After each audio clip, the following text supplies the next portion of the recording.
Olá, pessoal. Estamos juntos. Prazer estar com vocês mais uma vez. Estarmos juntos para mais um encontro Conversas Pastorais. Vamos às nossas conversas pastorais. É bom estarmos juntos, ainda que virtualmente.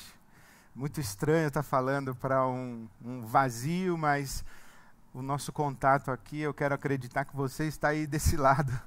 E nós estamos juntos virtualmente, mas estamos juntos. Estamos nos encontrando para essa conversa. E eu queria começar convidando você a orar comigo e dedicando esses instantes a Deus. Deus nosso Pai, te damos graças por mais um dia, te damos graças pela vida e te damos graças pelo encontro e a possibilidade do encontro. Consagramos as tuas mãos e nos submetemos à tua direção nesse tempo. E clamamos que o teu Espírito Santo nos guie, nos mostre caminhos, nos conduza, nos guie a toda a tua verdade. Pedimos-te assim para o nosso bem, para o bem da tua igreja, para a sinalização do teu reino e para a glória do teu nome. E oramos em nome de Jesus. Amém. Amém. Amém. Bom, templos fechados, igrejas abertas.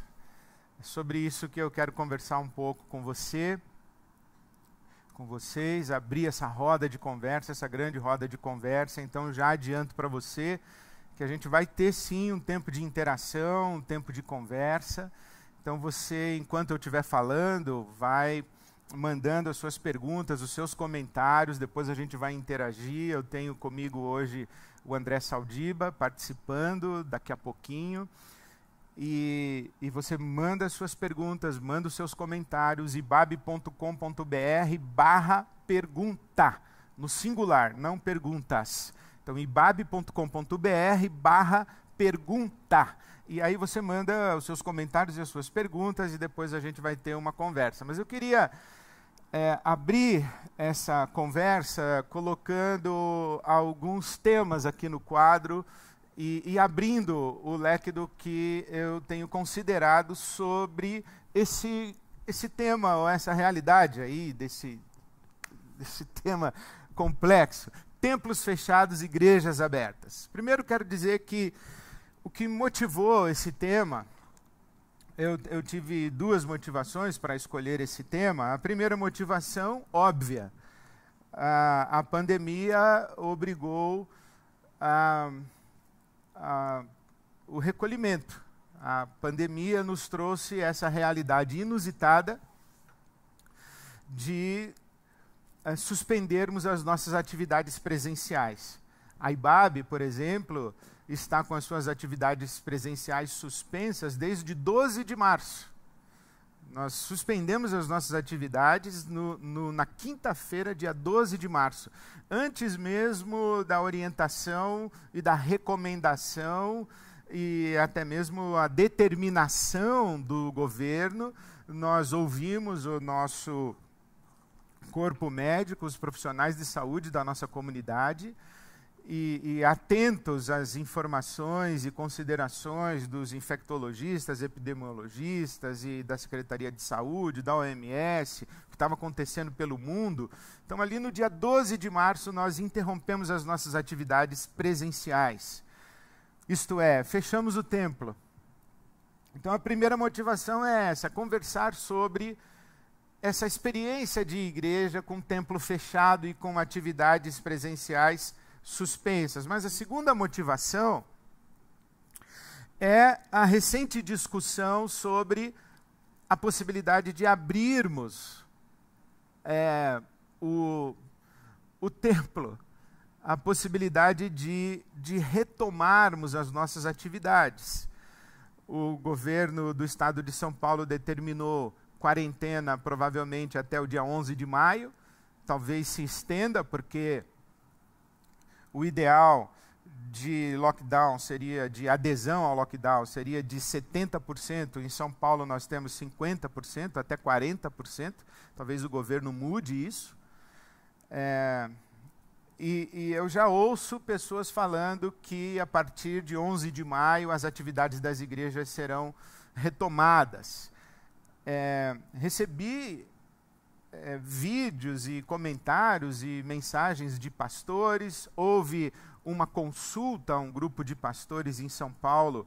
A prefeitura, o prefeito Bruno Covas fez essa consulta com um grupo de pastores e parece que há muitos pastores interessados na retomada das atividades. E isso com um amparo conceitual do decreto do governo federal que incluiu nas atividades essenciais a igreja.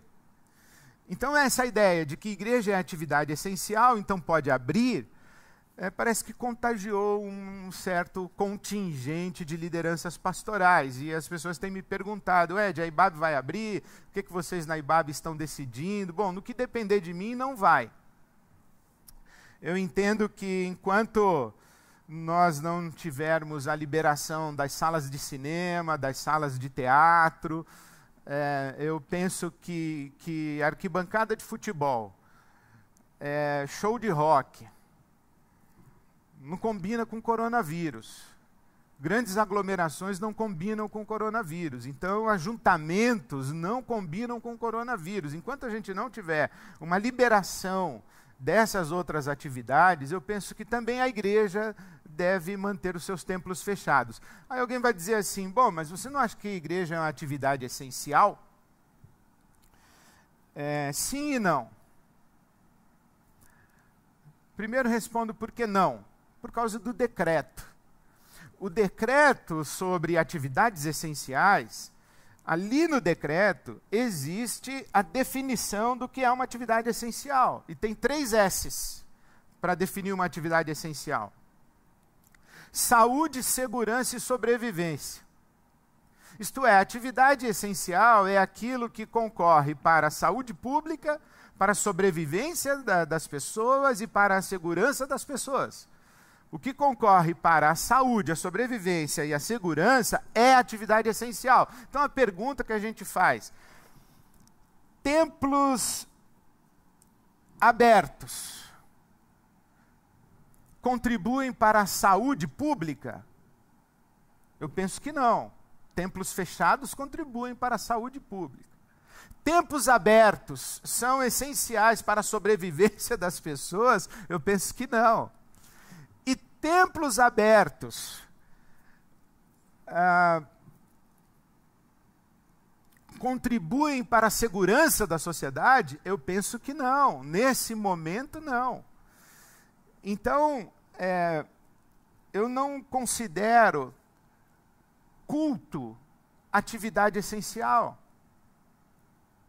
Nesse momento, não. Culto no templo, ajuntamento no templo, não é atividade essencial. Fala assim, mas a igreja é uma atividade essencial. Sim, a igreja é uma atividade essencial, o culto não. Da mesma forma que a família é essencial, mas o almoço de domingo não é essencial. A família é essencial, mas reunir todo mundo para a festa de aniversário não é essencial. Então eu estou vivendo isso na minha casa com a minha família. Eu não tenho encontrado com os meus filhos. Nós não estamos nos reunindo como família para as refeições comuns de finais de semana, por exemplo.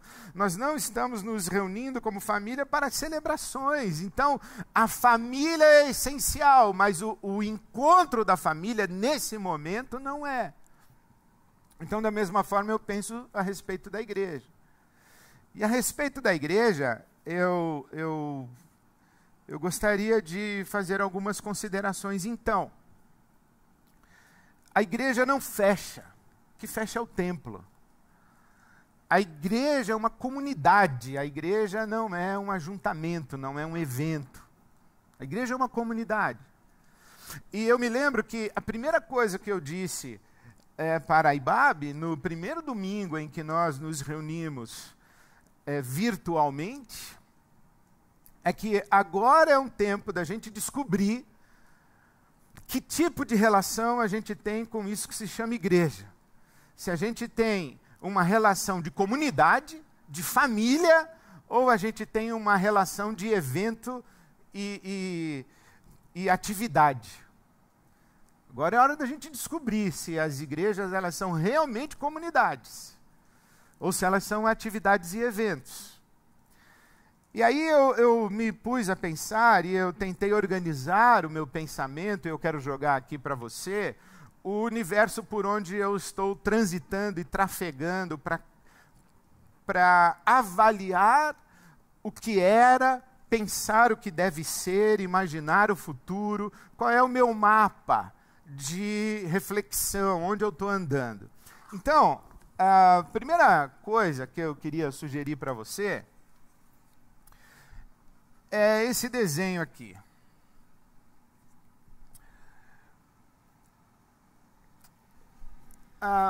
Essa mancha, para mim, eu chamo de comunidade. Essa mancha, para mim, eu chamo de corpo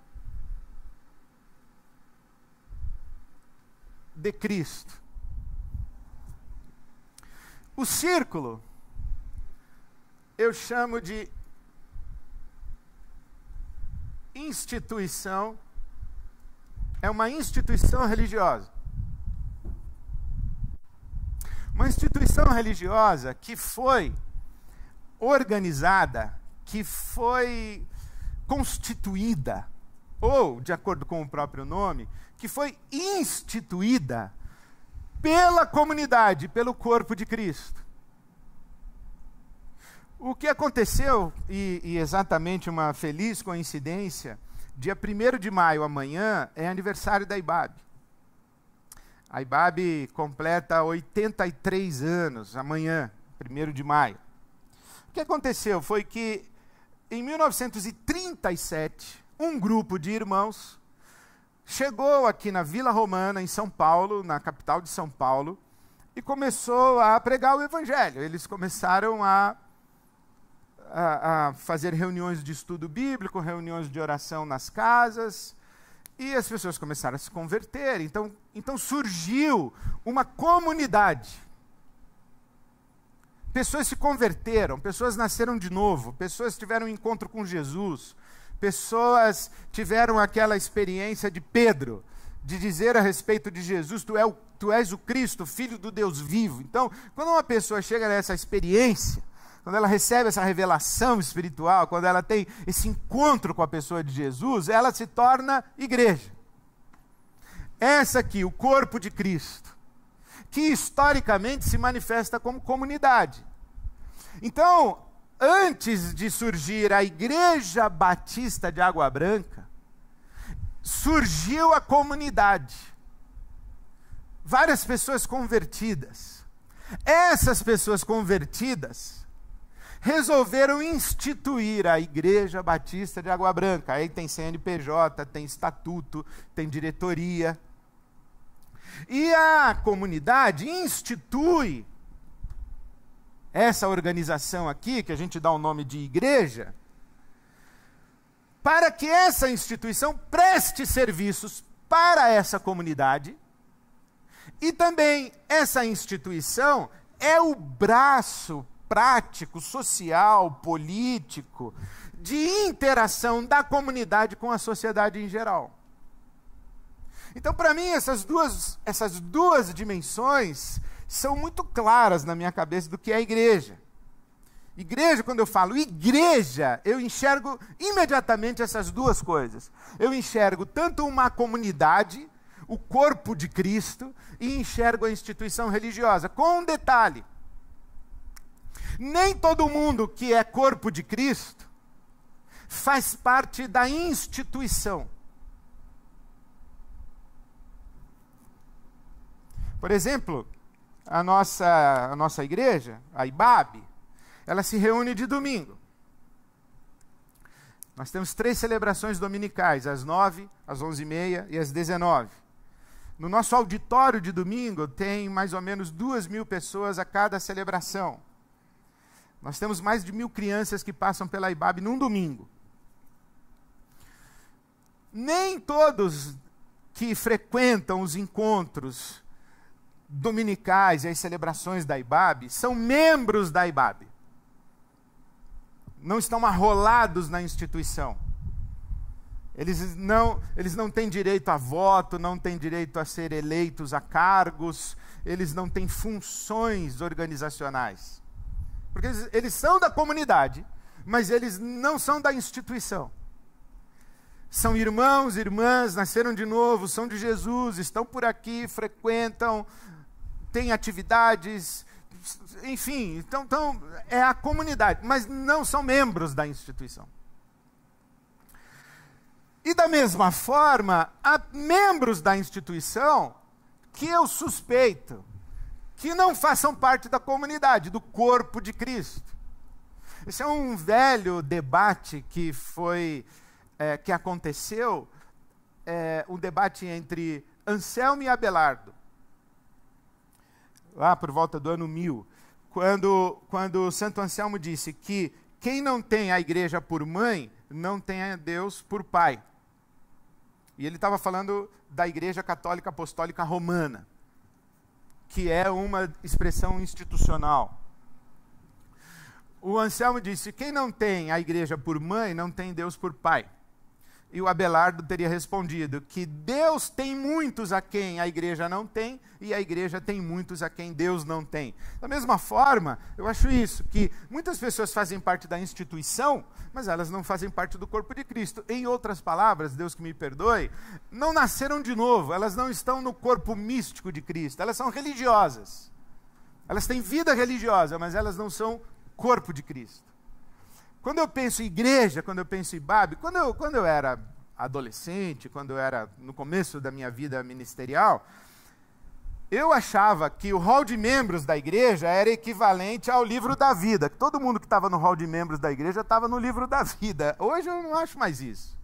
Eu vejo essas duas instâncias aqui muito claramente definidas e separadas. E vejo mais. E vejo que nesse fenômeno que concretamente atende pelo nome de IBAB, existe a comunidade, a instituição, e existe uma coisa aqui em volta, que para mim é um movimento de espiritualidade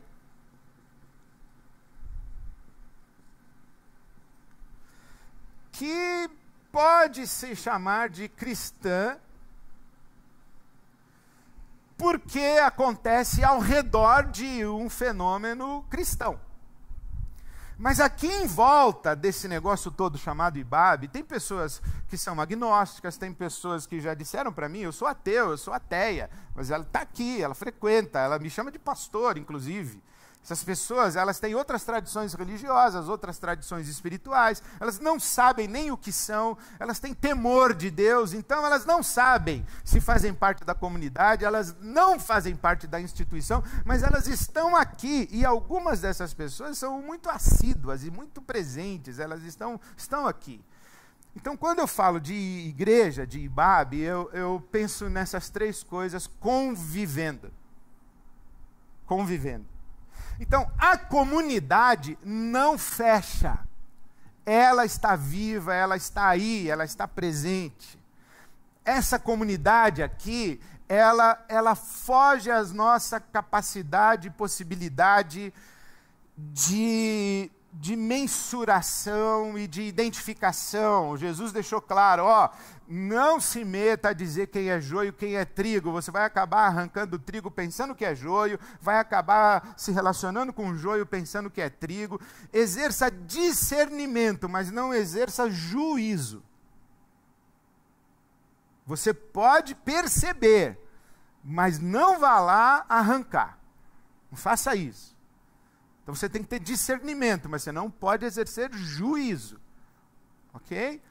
Então, quando eu olho para esse fenômeno todo aqui, eu vejo tudo isso acontecendo ao mesmo tempo. Então, a comunidade que escapa à nossa capacidade de mensurar, de identificar, de delimitar, a comunidade do reino de Deus, Jesus disse que ela é como sal, ela é como luz, ela é como fermento, né? Então, a comunidade, ela tem como metáforas realidades que são influentes, mas são invisíveis.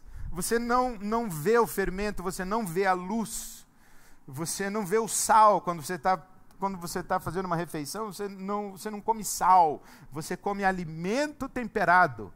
Você não come bolo de fermento, você come bolo que é feito com fermento, mas você não come bolo de fermento.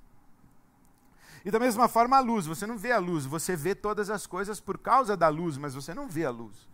Então, a comunidade do reino de Deus, ela é presente, influente, mas não necessariamente visível, nominável, identificável, e, portanto, ela não é controlável, ela não é manipulável, ela não é gerenciável. Inclusive, o meu amigo pastor Ariovaldo Ramos me ensinou isso, eu achei sensacional. Ele disse que tem três conceitos de igreja no Novo Testamento. O primeiro conceito de igreja é a igreja de Jesus, onde estiverem 2 ou 3 reunidos em meu nome, ali estarei. Ali tem a igreja, ali tem a eclesia, tem a igreja. 2 ou 3 reunidos em nome de Jesus, ali eu estarei, disse Jesus. Então isso é a igreja. Agora depois tem a igreja dos apóstolos. A igreja dos apóstolos, ela tem diáconos, ela tem presbíteros, ela tem epístolas, ela tem normatização, ela tem disciplina, ela tem governança, ela tem tesouraria, ela tem organismo, ela é um organismo organizado, então ela tem organização. Então a igreja dos apóstolos tem eleição.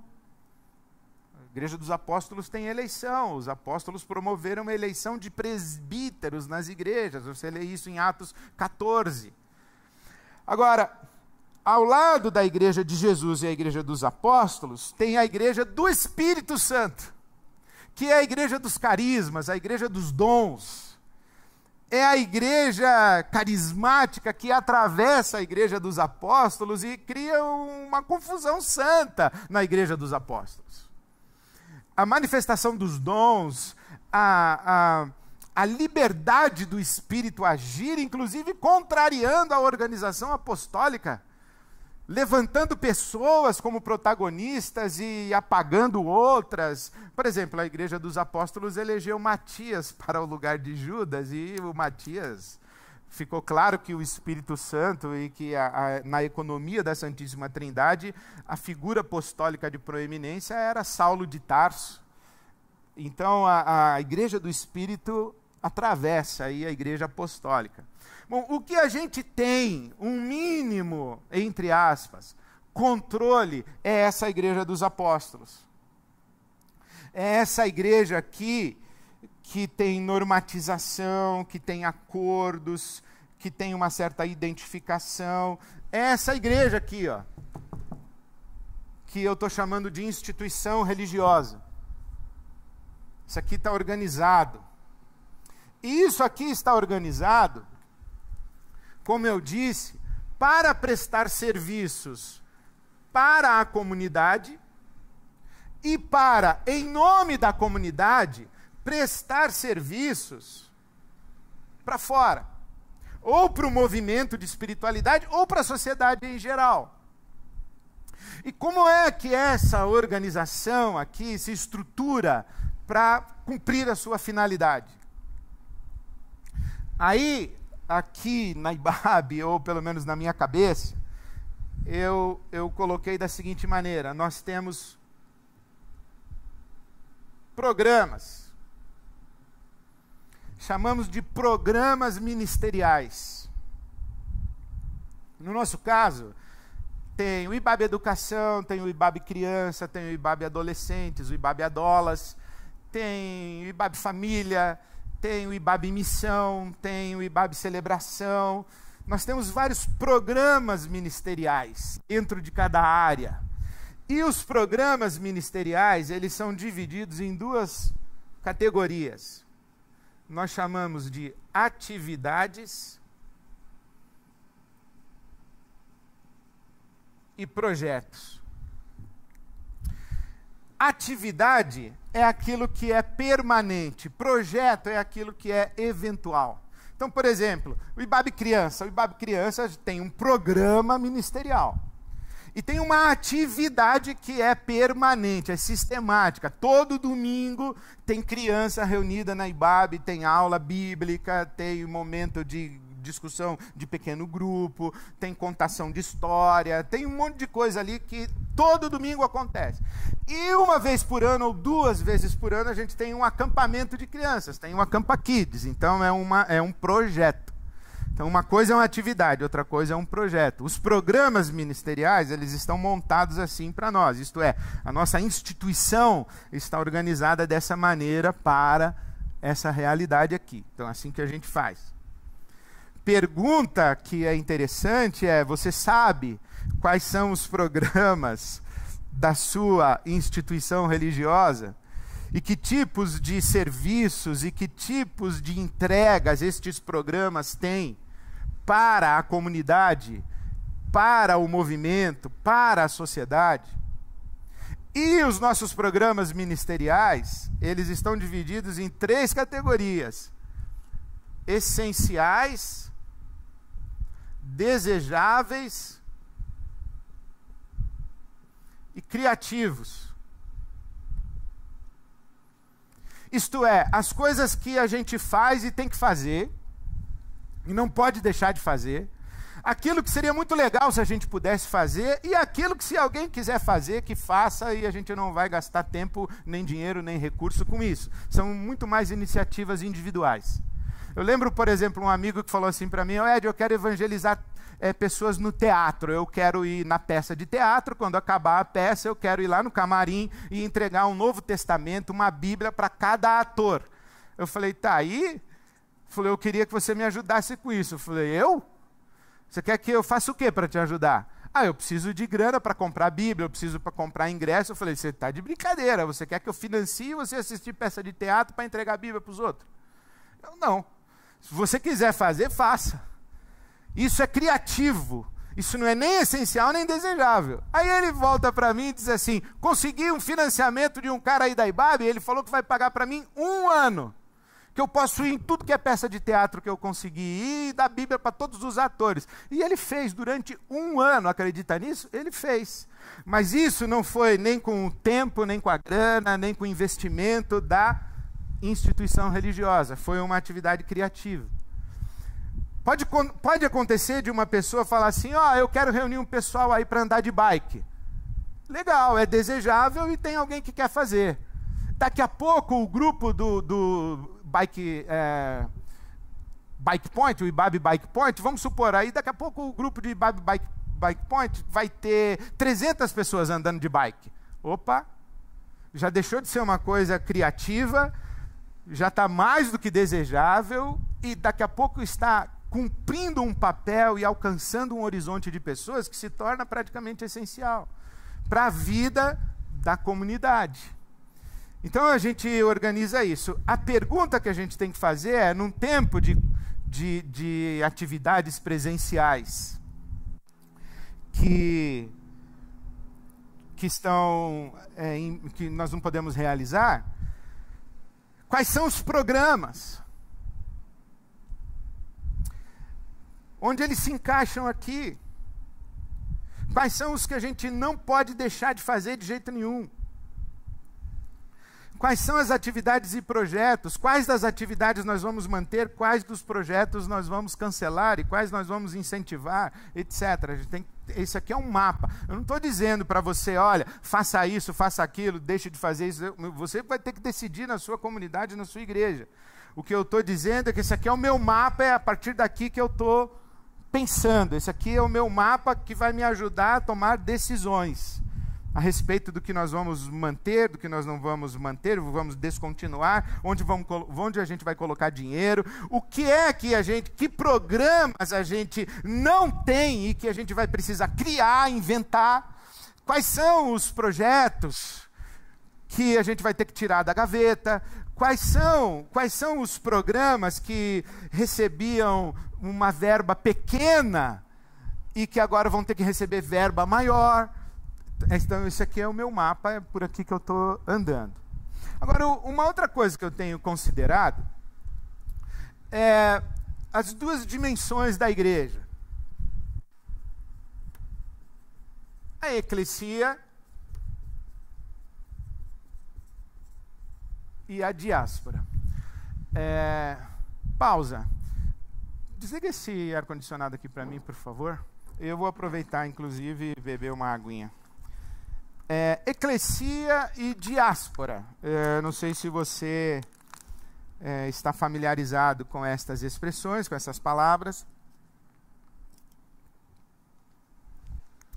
A eclesia é a igreja reunida, a igreja congregada. A eclesia é o encontro, é a reunião, é o ajuntamento. A diáspora é a dispersão, é a igreja espalhada. Então, a igreja que tem o templo fechado, ela tem um certo sacrifício da sua dimensão eclesial, um certo prejuízo dos seus ajuntamentos, mas não precisa ter necessariamente. E é um tempo de muita ênfase na diáspora, a igreja que está espalhada, a igreja que está por aí. A gente tem que prestar atenção nisso aqui. Partindo desses dois conceitos, eu mapeei para mim outros 3 conceitos.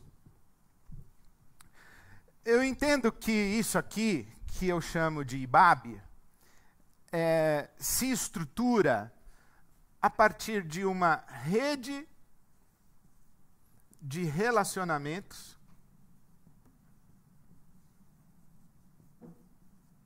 ou, se você quiser, uma rede de comunhão, koinonia, uma rede de serviços, ou, se você quiser chamar, uma rede de diaconia. E essas duas coisas são muito importantes. Você tem que enxergar a sua comunidade, a sua igreja, a partir dessas duas redes. Eu digo que essa rede de relacionamentos e de comunhão mantém a igreja viva. Essa rede de serviços mantém a igreja ativa. Aqui mantém a igreja viva. Aqui mantém a igreja ativa. Essa rede de relacionamentos e rede de comunhão é a comunidade, é a dimensão comunitária das amizades espirituais, do pastoreio mútuo, do cuidado de uns para com os outros. E muitos dos nossos programas ministeriais que têm atividades, eu quero dar um exemplo muito concreto e bonito, que é a Terceira IBAB. A Terceira IBAB tem um programa, ela tem uma atividade semanal, à terça-feira à tarde. Ela tem alguns projetos, alguns passeios, algumas viagens, algumas coisas mais eventuais, mas ela tem encontros toda terça-feira à tarde. Bom, agora os nossos idosos, eles não podem vir ao templo na terça-feira à tarde, porque o templo está fechado. Só que a rede de relacionamentos da Terceira IBAB está funcionando. Os idosos recebem ligações, alguns deles praticamente diárias, de como está a vida deles, o que eles estão precisando, se eles estão supridos, se eles estão bem cuidados. E não é apenas um cuidado material, é um cuidado emocional, é um cuidado afetivo, é o lance da solidão, é o lance do sentimento de abandono. Então, a rede de relacionamentos está funcionando. Eu participei de algumas reuniões de pequenos grupos em sala de Zoom. Por exemplo, os grupos estão se reunindo, estão se encontrando virtualmente, mas estão se encontrando. Então, a rede de relacionamentos está funcionando. E a rede de serviços, de diaconia, é a dimensão não de comunhão e de cuidado e de pastoreio mútuo, da comunidade cuidando de si mesma, mas a comunidade servindo, se doando e cuidando de pessoas, inclusive do lado de fora da comunidade. Então a gente tem aqui a Rede IBAB Solidária, por exemplo, e nós temos recebido vários contatos, inclusive de empresas, um programa junto com a Unicef, e nós estamos distribuindo cestas, material de higiene, fizemos uma parceria com a Visão Mundial e entregamos a Caixa de Ternura, que é um presente para as crianças, com material lúdico, com orientação de cuidados no período de coronavírus, etc. e tal. Então, tem uma rede de serviços que precisa funcionar. E a gente tem que pensar nisso daqui, como que a igreja está na diáspora servindo. Então, eu tenho pensado nisso. E, é claro, também tem os eventos, os encontros, as reuniões.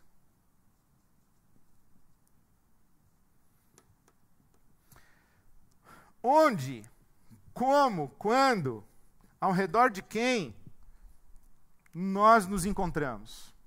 Um exemplo são os pequenos grupos, mas, por exemplo, os nossos pastores têm feito lives diariamente, praticamente. Tem uma live de um dos pastores da IBAB. Tem devocionais, reuniões de oração, quarentena de oração. Tem todo dia ao meio-dia a IBAB reunida nesse lugar chamado oração.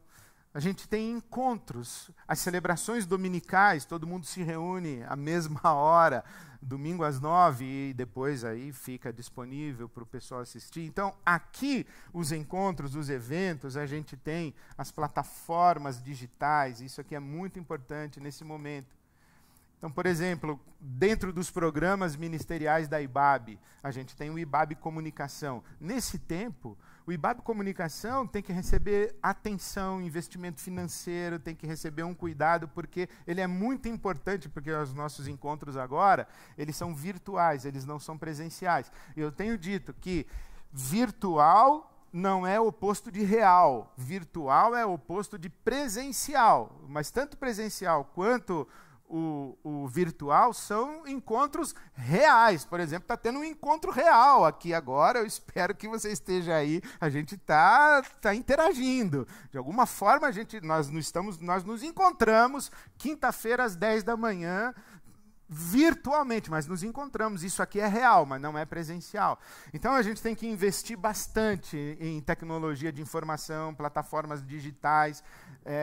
Eu estou sofrendo bastante, porque eu tenho que aprender a mexer nesses negócios. Ontem deu ruim, eu fui fazer uma live e não consegui receber meu convidado, foi muito ruim. Mas tem que aprender a fazer esse negócio, não está sendo muito fácil. Parece simples, mas quando você não está acostumado, não está habituado, você tem que desenvolver, tem que aprender, tem que investir, tem que gastar, etc. Bom, eu queria terminar essa primeira parte falando de 3 coisas que para mim são importantes, que eu estou atento. Eu estou atento. 3 coisas importantes. A primeira coisa que eu estou muito atento é pensar sobre o que eu chamo de ethos. A cultura desse complexo aqui. Qual é o ethos desse? Se você quiser, pode chamar de alma, DNA, você pode chamar de identidade, como você quiser. Eu estou chamando de ethos. Qual é a alma da sua comunidade? Porque as pessoas falam assim, Ed, o que vocês estão fazendo agora no tempo de pandemia? A minha primeira reação é pensar assim, nós não estamos fazendo agora. Nós estamos fazendo já tem muito tempo.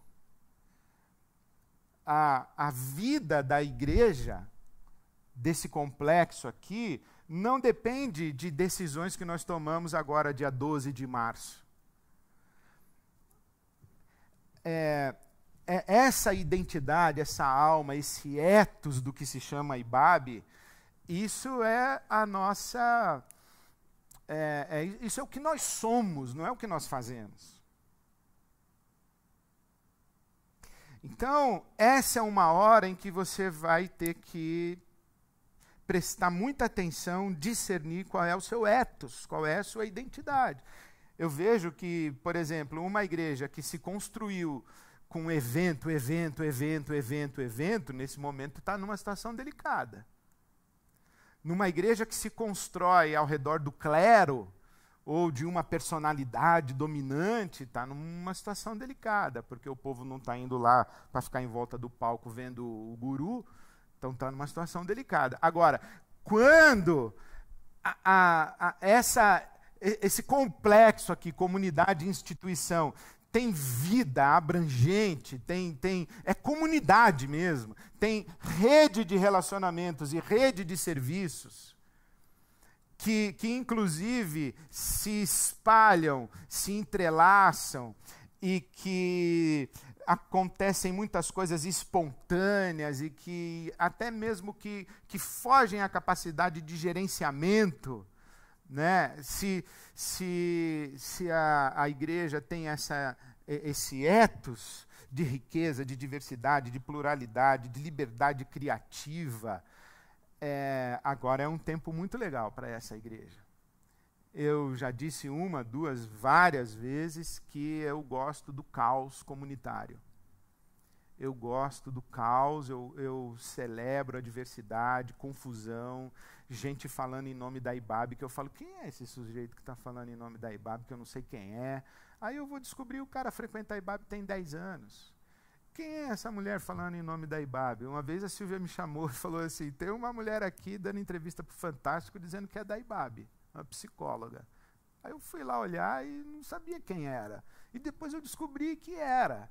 Então, quando você tem um ethos, em que você celebra esse atravessar carismático do Espírito no caixotinho apostólico, quando você tem um ethos que celebra isso, bom, esse é um momento muito rico, porque a dimensão comunitária, quando essa dimensão institucional está mais contida, que o templo está fechado, em que o clero não está tanto exposto, essa dimensão comunitária tem uma grande riqueza, que é importante você pensar nisso aqui. Qual é o seu ethos comunitário, qual é a sua identidade? Se você, por exemplo, tem uma cultura de generosidade, uma cultura de solidariedade na sua igreja, na sua comunidade, se você enfatiza muito a diaconia, se você enfatiza muito a responsabilidade mútua, se você enfatiza o cuidado de uns aos outros, se você enfatiza amizades espirituais, então a sua comunidade está pulsante. Agora, se você depende de grade, de atividades da instituição, e se você depende de palco com luz para manter o auditório cheio, se isso é a sua igreja, aí você está numa situação muito delicada. Então, é um tempo muito importante da gente pensar no ethos da comunidade. A outra coisa que eu tenho perguntado, que eu tenho pensado, eu tenho feito 3 perguntas no mesmo pacote aqui.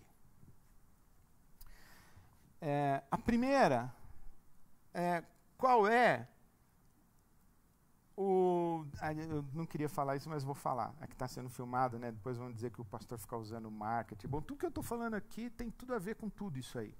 Então eu também penso dessa maneira a respeito desse complexo. Eu vou usar a expressão brand, marca. Quando você fala o nome da sua igreja, o pessoal associa com o quê? Qual é o brand da sua? Isto é, as pessoas têm orgulho de pertencer à sua comunidade. Quando elas dizem que são da sua igreja, dizem assim, eu sou IBAB. O que faz com que as pessoas tenham orgulho de dizer eu sou da IBAB? Por que as pessoas gostam de dizer que são da IBAB? Por que eu gosto de dizer, eu me orgulho de dizer que eu sou da IBAB, que eu sou pastor na IBAB, que eu... O quê?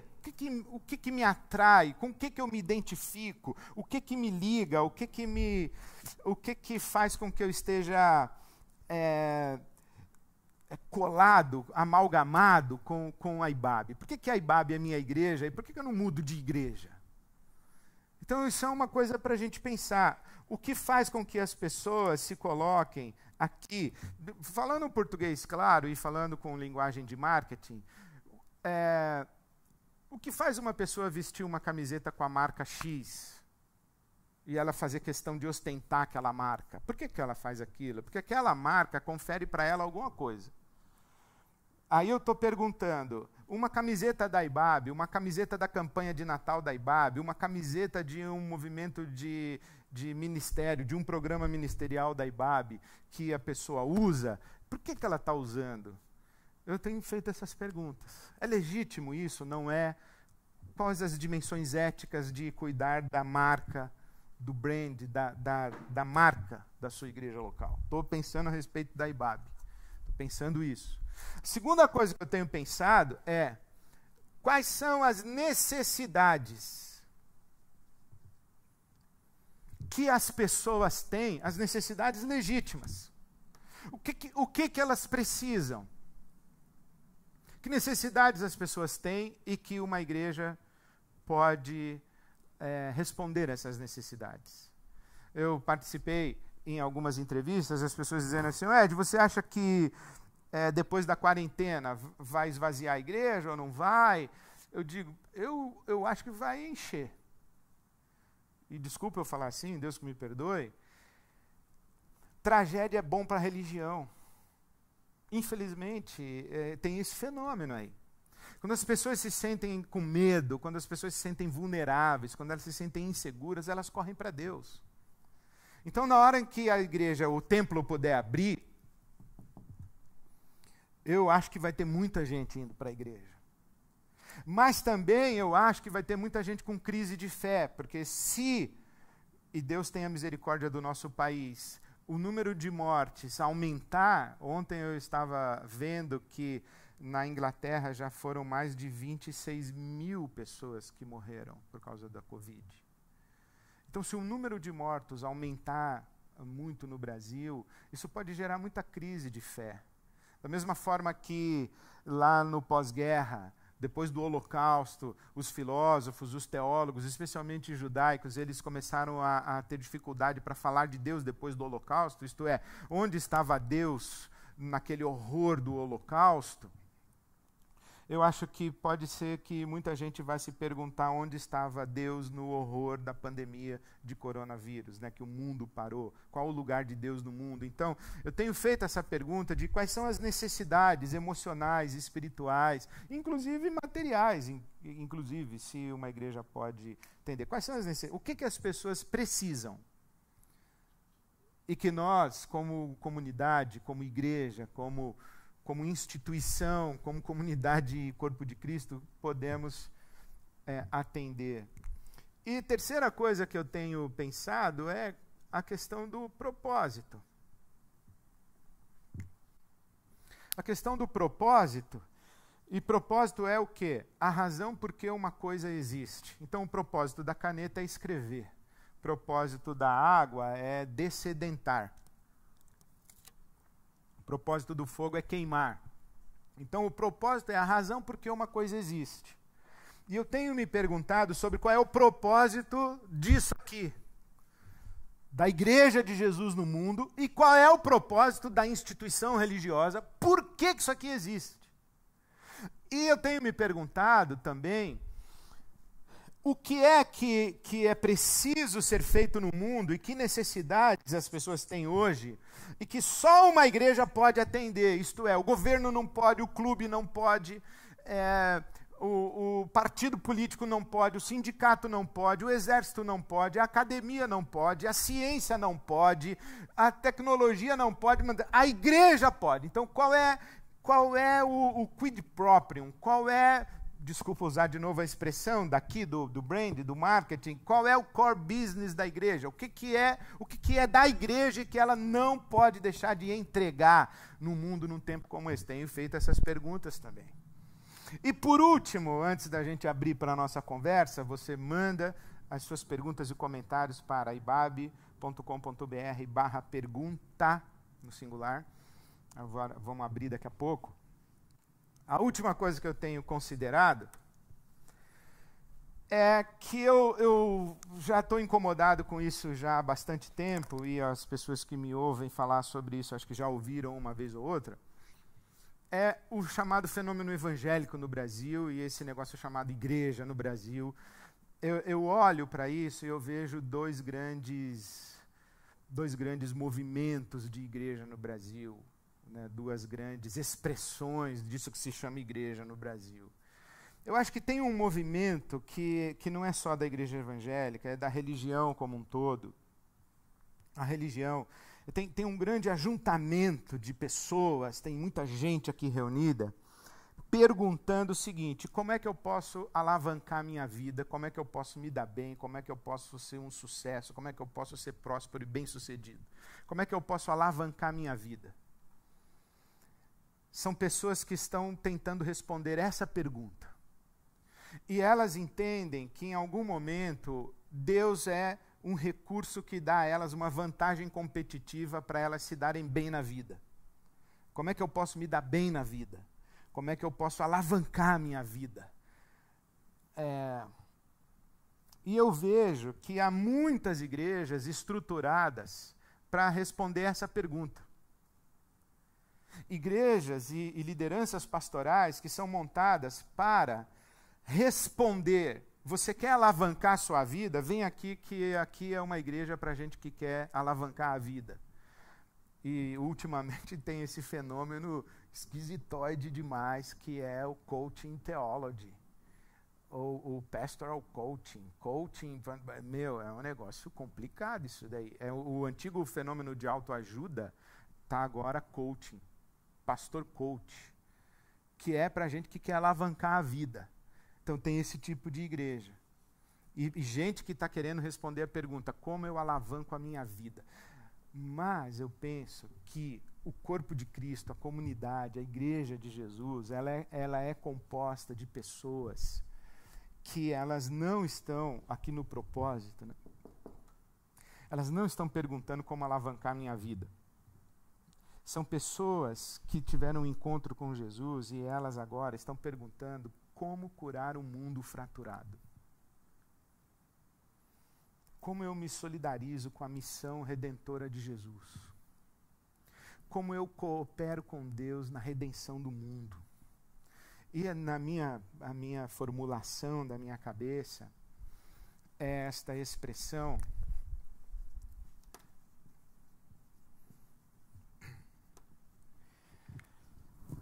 do rabino Jonathan Sacks. O livro dele, muito interessante, sobre a ética da responsabilidade, é para curar um mundo fraturado. Desde que eu ouvi essa expressão, eu falei assim: essa é a pergunta que a igreja está fazendo. Essa é a pergunta que a igreja tem que fazer. Então, a igreja de Jesus, ela está presente no mundo como uma extensão do próprio Cristo e da missão do Cristo. Jesus ressuscitado, quando chega diante de seus discípulos amedrontados, naquela casa, e ele diz: paz seja convosco, e sopra sobre eles o Espírito Santo. Em João 21, Jesus diz assim: assim como o Pai me enviou ao mundo, eu também envio vocês. O Bonhoeffer diz que a igreja é a presença de Cristo. E ele usa uma expressão muito interessante, que a igreja é Cristo presente como comunidade. Ora, não é isso que quer dizer corpo de Cristo? A igreja, corpo de Cristo, na expressão do Bonhoeffer, é Cristo presente como comunidade. É Cristo em missão redentora. É Cristo em missão redentora. Isso é a igreja. Cristo em missão redentora. Então, que pergunta a igreja está fazendo? Como alavancar minha vida ou como curar o mundo fraturado? O apóstolo Paulo diz assim que eu sofro o que resta das aflições de Cristo. O apóstolo Paulo diz assim: eu tenho 3 ambições na vida: conhecer a Cristo, experimentar o poder da ressurreição e participar dos seus sofrimentos. Filipenses 3:10. Se Paulo apóstolo tivesse encontrado a lâmpada do Aladim e o gênio falasse 3 pedidos, ele diria: fácil, eu quero conhecer a Cristo, participar do poder da ressurreição e participar dos sofrimentos de Cristo. Eu quero ser solidário com a obra redentora de Cristo e quero ser solidário com Cristo na sua obra de redenção. A igreja como comunidade solidária. E a igreja como comunidade solidária é uma igreja como comunidade generosa. A igreja não é a comunidade de pessoas que estão perguntando como receber.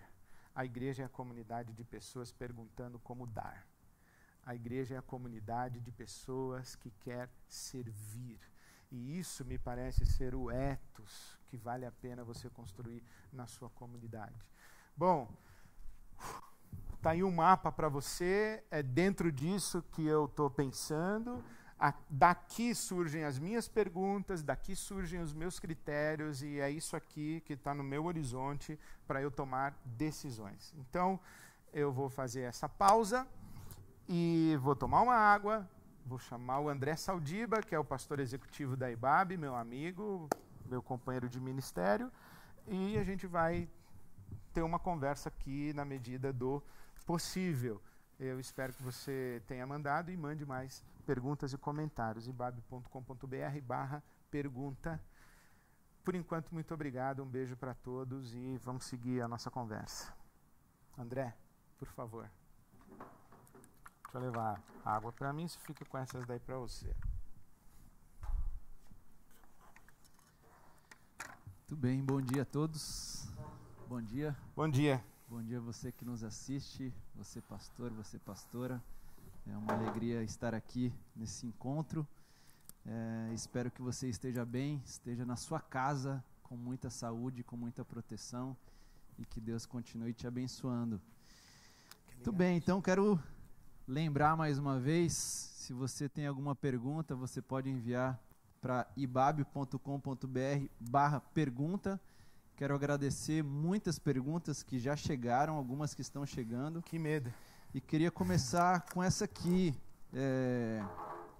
que é uma pergunta tanto do Saulo Bastianelli como do José Carlos de Araújo, que é: qual o caminho para transformar uma igreja do evento em uma igreja do relacionamento e do serviço?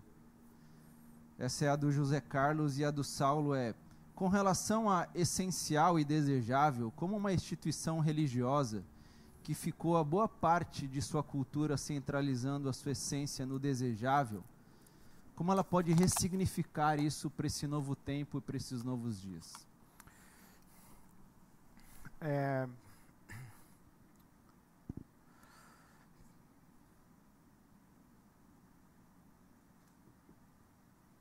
Vou radicalizar na minha resposta. Eu acho que essas perguntas são: não é como transformar uma igreja assim em uma igreja assado. É como transformar um treco em uma igreja. Eu acho que é isso. Porque o que não é uma rede de relacionamentos e uma rede de serviços, é apenas uma sequência de eventos, não é uma igreja. Igreja não é sinônimo de auditório e atividade. Igreja é uma comunidade. As pessoas que não se relacionam entre si, não se servem umas às outras, isso não é igreja, é alguma outra coisa. Então talvez a gente precise pensar mais profundamente o que é que nós estamos chamando de igreja. Igreja não é grupo de afinidade, isso é uma coisa que eu tenho pensado também, muito interessante. O pessoal que diz assim: eu não vou mais na igreja, porque essa igreja é isso, a igreja é aquilo. Está falando daqui, da instituição. Eu saí da instituição porque isso e aquilo, agora eu tenho um grupo na minha casa só de pessoas legais. Isso aí não é igreja, isso aí é grupinho legal. Não é igreja. A igreja é a comunhão caótica, a igreja é a comunhão de gente madura, imatura, gente carnal, gente espiritual, mas todo mundo ali que está unido por causa de Jesus e estão se relacionando, crescendo mutuamente para servir no mundo, para cumprir missão no mundo. A igreja não vive para si mesma. Então, a pergunta é: como transformar o movimento de pessoas que passaram a vida toda frequentando eventos legais, perguntando como alavancar a minha vida em igreja de Jesus Cristo. Tem que pregar o evangelho para esse pessoal. E eu acho que nós pastores não estamos pregando muito o evangelho, a gente faz alguma outra coisa, a gente fica tentando melhorar a vida dos outros. A gente tem que pregar o evangelho. Muito bem. Pergunta do Júlio César. Ed, você entende que o pós-quarentena, ou que no pós-quarentena, tudo voltará como estava?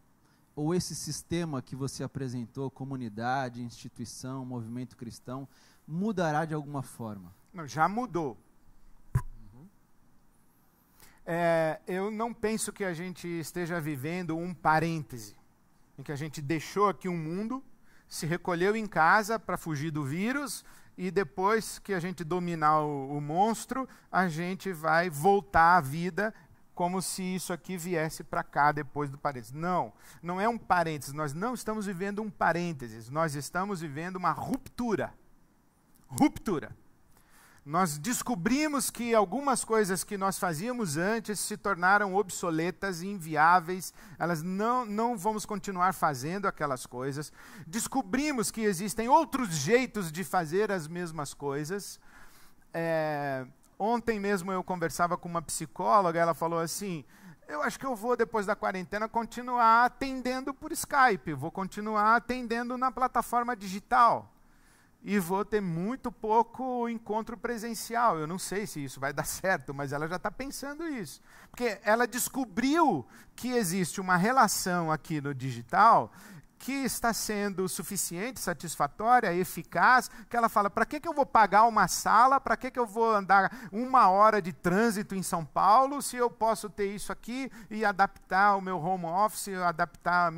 Eu não sei como é que isso vai ser, mas eu tenho certeza que tem coisas que a gente fazia aí que não vai dar mais para continuar fazendo, tem coisas que a gente fazia e a gente vai encontrar outro jeito de fazer, tem coisas que a gente não fazia e a gente vai ser obrigado a fazer.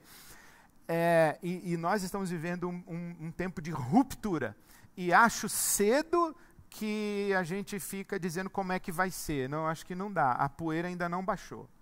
A gente pode ter intuições, mas eu acho que é cedo para a gente falar desse outro mundo aí. Legal. Acho que um pouco dentro disso, tem várias perguntas de pastores e pastoras perguntando como é que a IBAB tem funcionado. E uma dessas perguntas é do Jonatas Oliveira, dizendo, de que forma vocês da IBAB continuam o pastoreio individual nesse tempo? Como vocês mantêm contato pastoral com a comunidade a partir dessa mudança, a partir de toda essa nova realidade?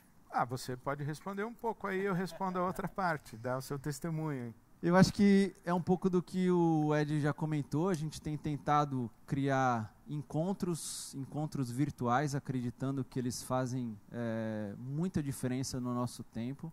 Nós temos o IBAB Pastoral, que está sob a coordenação do pastor Cláudio, oferecendo muitas alternativas de pastoreio, de conversas virtuais. Nós temos o apoio psicológico, que nós oferecemos também. Então, nós estamos tentando ao máximo mostrar para a nossa comunidade que, mesmo não presencial, continua acontecendo tudo como sempre aconteceu.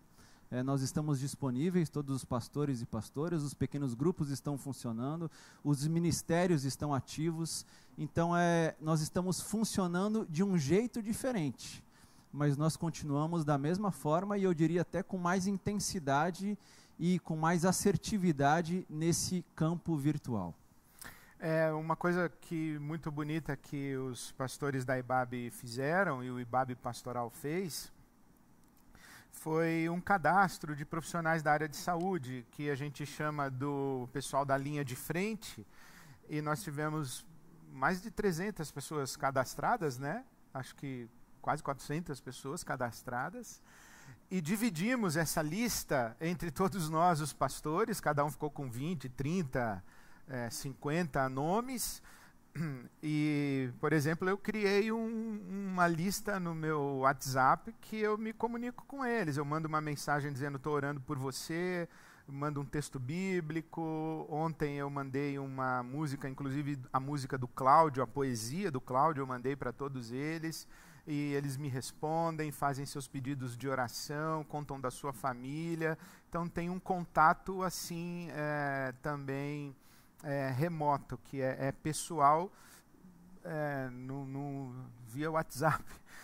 E também a gente continua com a nossa rede de relacionamentos. Cada pastor tem o seu universo de relações e que pode ser acessado, né? A gente continua fazendo isso também. Legal.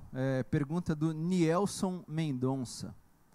As muitas vozes escutadas pelos membros das nossas igrejas, nos diversos cultos online, nas lives, poderão gerar problemas futuros para as nossas comunidades?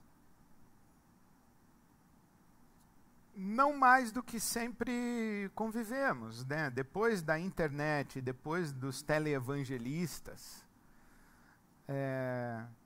é uma ingenuidade. O pastor que acha que a comunidade dele e os membros da igreja dele, o universo de frequentadores do seu culto dominical, então eu estou pensando aqui no auditório da IBAB, né?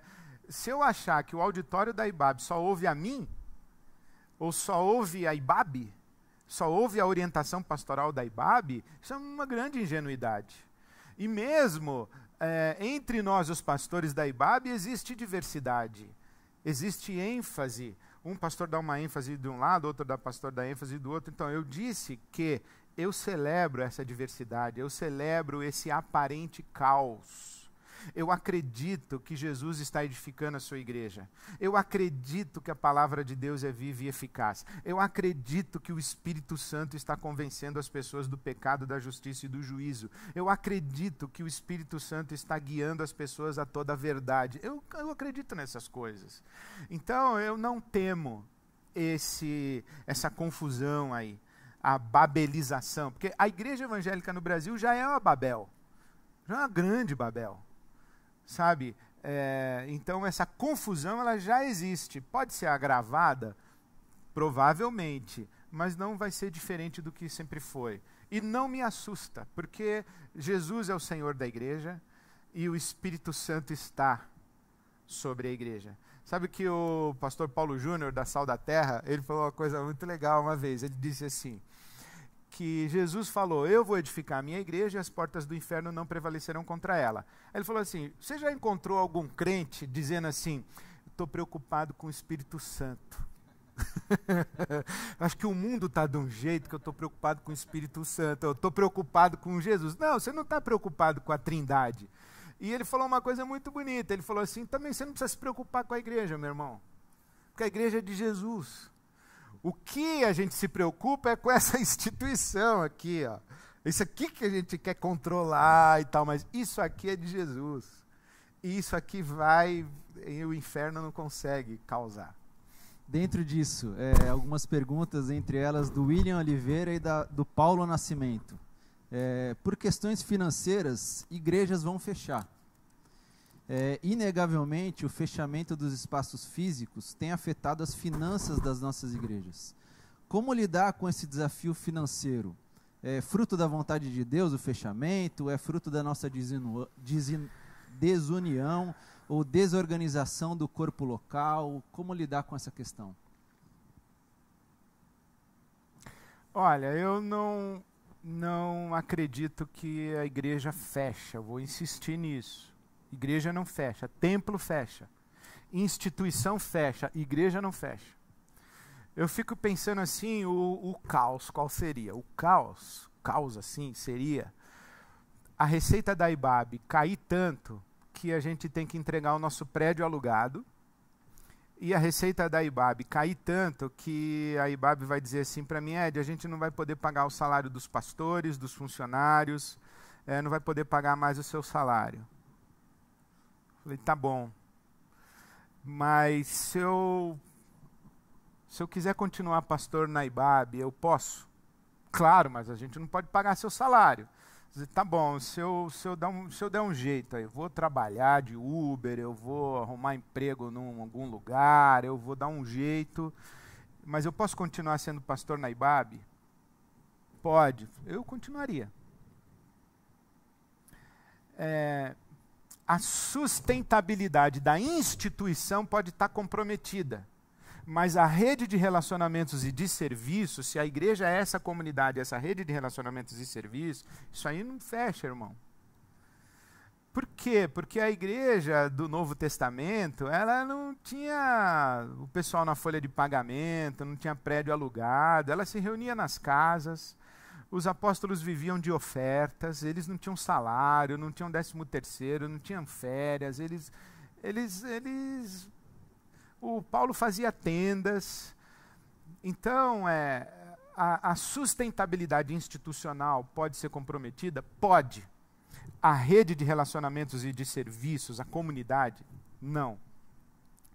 E no primeiro domingo eu falei e continuo falando, já falei todos os domingos quase, já estou até com medo de ficar falando. Eu falo assim, ó, se você tiver que escolher entre dar o dinheiro para a IBAB, instituição, dar seu dízimo, sua oferta, depositar na conta da IBAB, ou cuidar da sua mãe, cuidar do seu pai, do seu irmão, do seu cunhado, do seu amigo, do seu pequeno grupo que ficou desempregado, cuide das pessoas. Dá medo? Dá medo, mas não é o que o Evangelho fala? O Evangelho fala isso. Eu estou tentando ser coerente com o que eu aprendo na palavra de Deus. Então, eu estou ensinando o que eu creio, que pode conspirar contra a minha instituição. Mas eu não estou aqui para preservar a instituição, eu estou aqui para pastorear a comunidade. Então, eu acho que a gente tem que ter essa postura. Eu acho que dentro disso entra também, talvez o nosso trabalho seja prejudicado, mas a nossa vocação não será apagada. Perfeito. A vocação continua, foi o que eu falei. Eu posso continuar pastor aqui da IBAB, porque pastor na IBAB não é meu emprego, é minha vocação. Agora, meu compromisso com a instituição, sim, é meu trabalho, meu emprego, sei lá o quê. Legal. Diego Bittencourt, como equilibrar todo esse cuidado pastoral tão necessário nesse momento, sem que isso implique em uma dependência emocional na crise? Como cuidar, ao mesmo tempo, gerar novos cuidadores, novos pastores para as nossas cidades? Eu acho que dependência emocional a gente tem e não vai acabar. Nós somos emocionalmente dependentes uns dos outros. Eu preciso, quando eu acordo, que a minha mulher me dê um abraço, me dê um beijo, que me dê bom dia. E eu tenho certeza que ela também precisa. Quando eu chegar em casa, ela vai precisar que eu dê um beijo nela, que eu diga que ela está bonita, que eu estava com saudade dela. Eu preciso que ela diga para mim que eu estou bonito. Eu sou dependente emocional da minha mulher, eu sou dependente emocional do elogio do André. Quando acabar aqui a live, eu quero que ele fale assim, pô, foi legal pra caramba. Eu vou ficar esperando o Douglinhas falar que foi legal e tal. A gente é dependente emocional uns dos outros, não tem problema isso. O que tem problema é isso não ser recíproco. O que tem problema é quando não existe a interdependência. É quando eu sou dependente do abraço do André, mas eu não dou abraço nele nunca. Então isso é problema. E eu acho que nós do clero, nós os pastores, alimentamos esse tipo de relação com as nossas igrejas, com as nossas comunidades. A gente tem um demônio lá, a gente quer que eles liguem para a gente ir lá expulsar o demônio.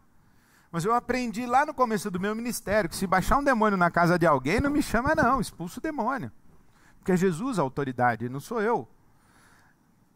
Se a gente gosta que as pessoas precisem da nossa oração, quando a gente... isso aconteceu um domingo, foi muito engraçado. Chegou um cara para mim e falou assim, pastor, eu estou aqui na IBAB agora, eu vim de outro ministério, e todo domingo eu pedia para o apóstolo me abençoar. Então, o senhor pode orar por mim? Aí eu pensei comigo, pô, esse cara vai vir todo domingo para eu abençoar ele, porque... Aí eu falei assim, irmão, vou te dizer uma coisa, ó. Hoje eu vou orar e abençoar você. A partir do domingo que vem, você escolhe qualquer um aí e faz o mesmo pedido, porque aqui não tem esse papo de o apóstolo é que abençoa. A gente tem que fomentar essa dinâmica de uns aos outros nas nossas comunidades. Então não é como criar mais pastores, é como fazer o corpo de Cristo ser corpo de Cristo. Levar as cargas uns dos outros, aconselhando uns aos outros.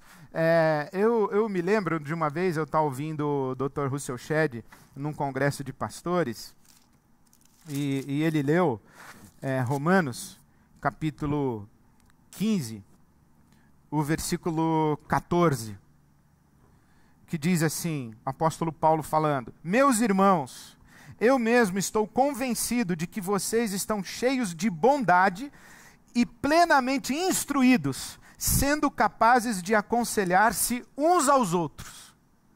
Aí o Dr. Russell Shedd leu esse texto, parou de ler e falou assim: é uma pena que a maioria dos irmãos não pode dizer isso a respeito de suas igrejas. Aí eu falei, uau, é verdade. Porque a gente cria igrejas que acham que é pastor que tem que aconselhar, pastor é que tem que orar, pastor é... Não, a gente tem que... Comunidade. Eduardo Aquino, bom dia, Ed. O que você diria aos pastores que ficam brigando para que os templos sejam abertos nesses tempos de pandemia? Eu diria para eles, não abram os seus templos, cuidem das suas igrejas. Não abram os seus templos, cuidem das suas igrejas. Sirvam as suas igrejas. Eu acho que nós, pastores, nós temos essa responsabilidade do cuidado. Do cuidado de si, do cuidado do próximo. Então,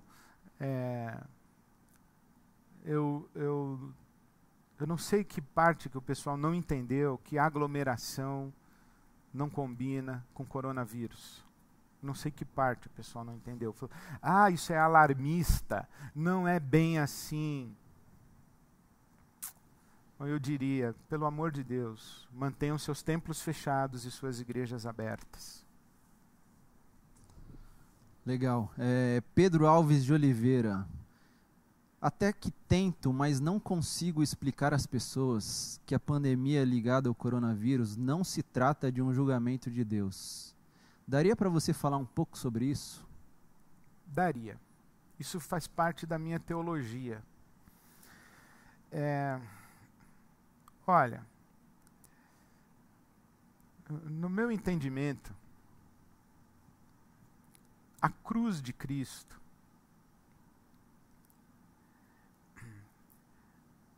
diz com letras maiúsculas, negrito, sublinhado: Deus prova o seu amor para conosco. Na cruz de Cristo, Deus deixou isso muito claro. O apóstolo Paulo fala isso em Romanos capítulo 5, versículo 8. Deus prova o seu amor para conosco em que Cristo morreu por nós, sendo nós ainda pecadores. Dentro da minha teologia, eu leio Jesus como servo sofredor, de Isaías 53, é Jesus. O castigo que nos traz a paz estava sobre ele, pelas suas pisaduras fomos sarados.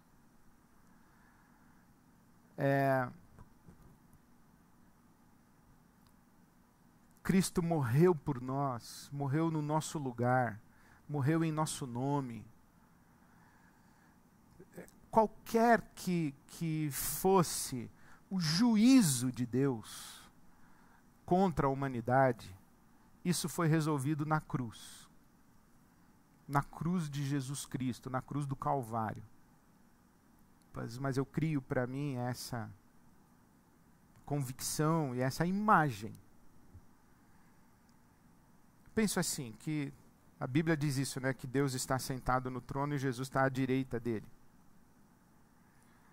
Aí um belo dia, Deus levanta do trono, bravo, e diz assim: não aguento mais esse pessoal. Esse pessoal fica aí destruindo a camada de ozônio, fica atacando fogo na Amazônia, Esse pessoal aí fica poluindo o rio, esse pessoal aí não cuida de criança na rua, esse pessoal aí é corrupto, é mentiroso, olha a violência que está nesse mundo, eu não aguento mais esse pessoal, eu vou meter um chicote neles, eu vou mandar um coronavírus em cima deles, para ver se eles prestam atenção. Na hora em que Deus levanta e faz isso, eu acho que Jesus segura no braço dele e diz assim: papai, a minha cruz não foi suficiente, então? Sobrou ainda um pouquinho de chicote para dar no pessoal? Eu tenho que descer e morrer de novo? Então, na minha compreensão,